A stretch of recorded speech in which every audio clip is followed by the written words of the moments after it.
Anda kembali di Breaking News TV One pemirsa, dan kita masih memantau bagaimana persiapan jelang jalannya sidang di Pengadilan Negeri Jakarta Barat, di mana sidang kasus peredaran narkotika yang dikendalikan oleh mantan Kapolda Sumatera Barat Irjen Pol Teddy Minahasa kembali digelar hari ini dengan akan menghadirkan sejumlah saksi. Ada sejumlah saksi yang akan dihadirkan, yaitu saksi ahli pidana dan juga saksi ahli dari BNN.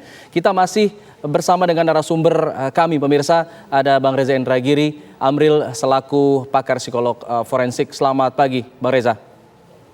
Pagi, Assalamualaikum. Waalaikumsalam warahmatullahi wabarakatuh. Tadi saya sempat mendengar perbincangan sebelumnya dengan Sinta, mengatakan bahwa Bang Reza bilang, kembali menyebutkan lagi, ini sudah disebutkan bahwa pengakuan adalah satu hal barang yang paling membahayakan karena bisa berubah-ubah dan akan bisa merusak begitu bagaimana pembuktian.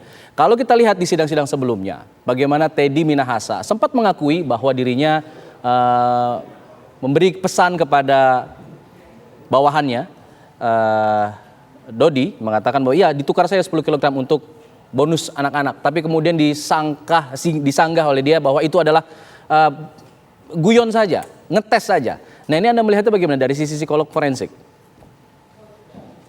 Tadi Mas Alfa juga menyebut kasus yang dikendalikan oleh Teddy Minahasa. Padahal pada kasus ini paling tidak ada 2 personil Polri yang didakwa bersama-sama melakukan jual beli narkoba.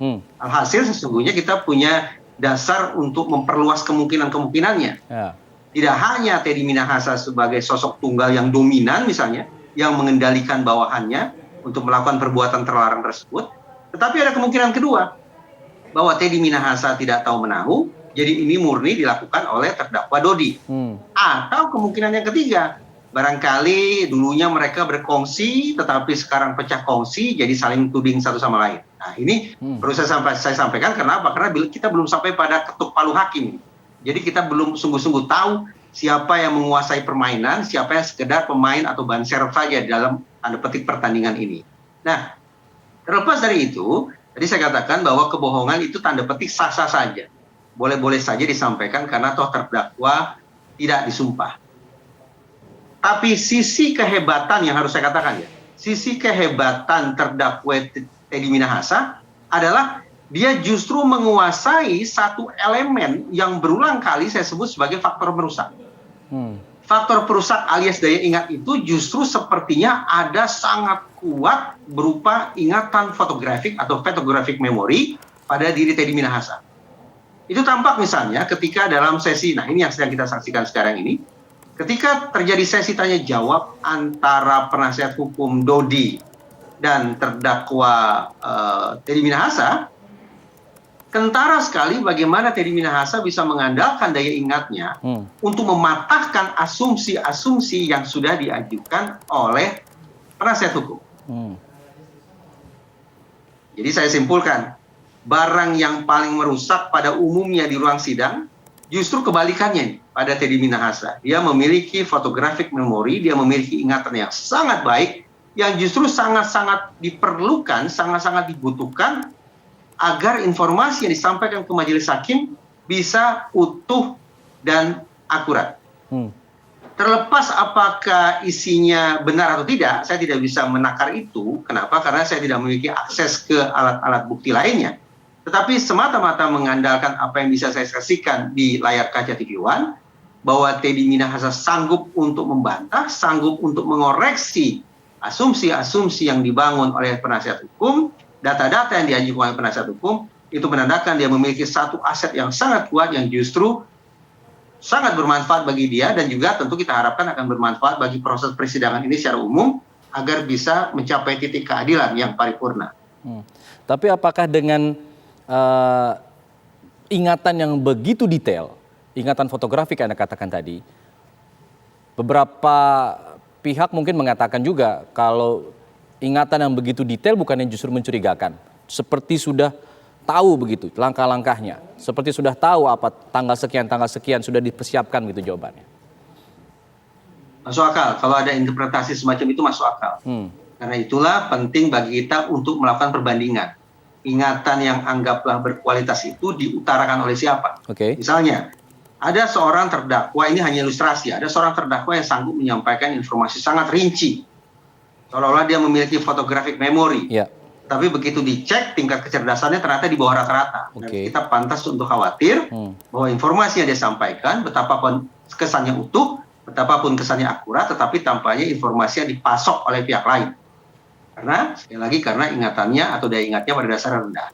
Nah, mengingat terdakwa Teddy Minahasa adalah seorang Kapolda, mantan Kapolda, seorang perwira tinggi Polri, tentu kita tidak bisa berasumsi bahwa kecerdasan rendah. Kecerdasannya pasti tinggi. Satu. Yang kedua, dia juga mantan pejabat. Bisa menduduki posisi sedemikian penting, mengindikasikan bahwa dari sisi soft skill-nya, dari sisi soft kompetensinya, termasuk kepercayaan dirinya, tentu sangat tinggi.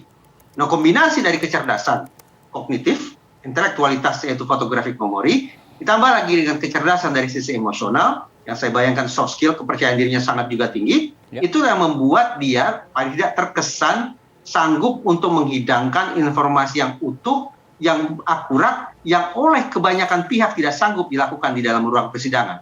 Mengingat adanya tekanan yang luar biasa.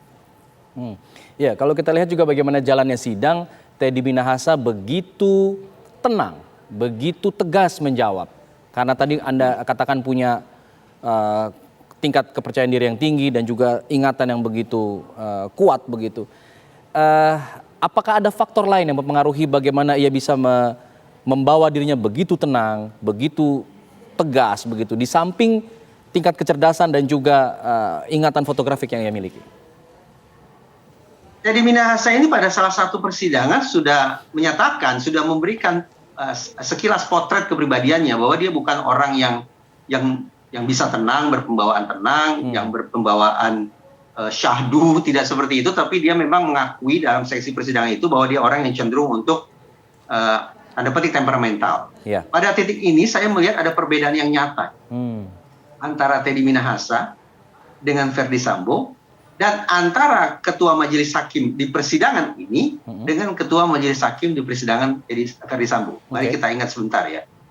Sepanjang ingatan saya berjalan, ketua majelis hakim di persidangan Verdi Sambo tempo-tempo secara ekspresif mempertontonkan reaksi emosional.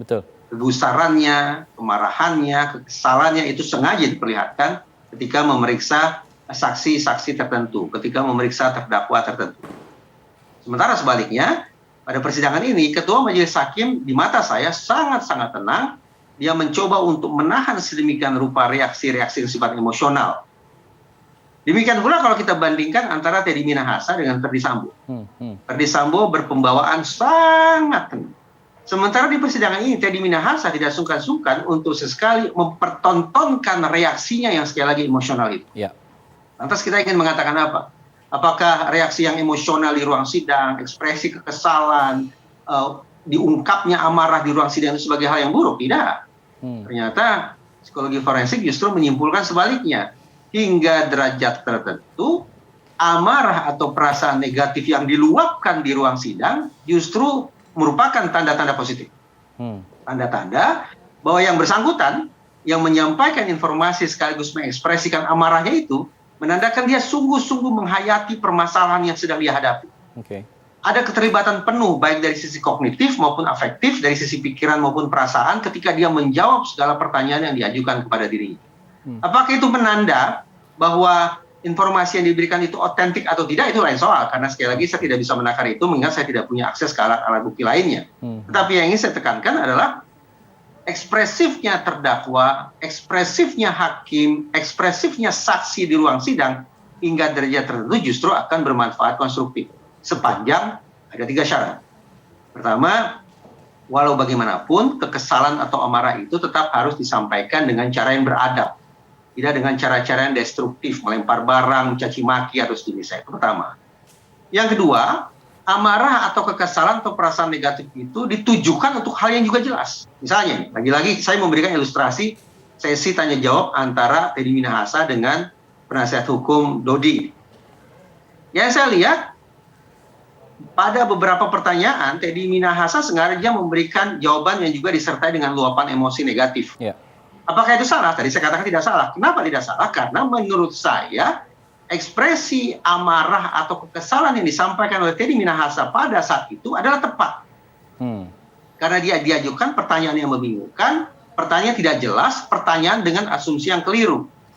Saya sesungguhnya tidak sedang menilai negatif penasihat hukum ini, tidak. Saya sedang membahasakan ulang bagaimana reaksi Ketua Majelis Hakim terhadap penasihat hukum yang satu ini. Ya. Seingat saya, berulang kali, untuk tidak mengatakan keseluruhan, berulang kali pertanyaan yang diajukan oleh penasihat hukum Dodi harus dikemas ulang oleh Ketua Majelis Hakim. Harus disampaikan ulang oleh Ketua Majelis Hakim. Nah, jadi kembali ke pokok persoalan, masuk akal kiranya kalau terdakwa kemudian kesal atau amarah tertuju pada hal yang jelas, dan itu merupakan ekspresi perasaan negatif yang positif. Itu yang ciri yang kedua. Ciri yang ketiga, bahwa luapan perasaan negatif itu akan bermanfaat konstruktif kalau bisa mengubah ritme pertandingan, kalau bisa memberikan efek koreksi kepada lawan bicara. Jadi lawan bicara yang misalnya awalnya terkesan merendahkan atau melecehkan, tetapi begitu terdakwa mengemukakan atau mengungkapkan kegusarannya, perasaan tidak terimanya, lantas penasihat hukum mengubah perilakunya, mengubah tindak tanduknya, maka itu juga dianggap sebagai ciri positif dari pengungkapan emosi negatif di dalam ruang persidangan. Oke, dengan adanya luapan-luapan ekspresi negatif yang disampaikan oleh satu terdakwa, katakanlah Teddy Minahasa, yang tertuju kepada pihak terdakwa lain, nah bagaimana kemudian pihak terdakwa lain ini harus mengcounter itu? Apakah dengan luapan ekspresi yang sama atau sebaliknya, agar kemudian ritme persidangan ini bisa bisa lebih dinamis, lebih ya take and give-nya ada begitu. Tapi dijawab setelah jeda ya, Bang Reza. Kita kembali sesaat lagi.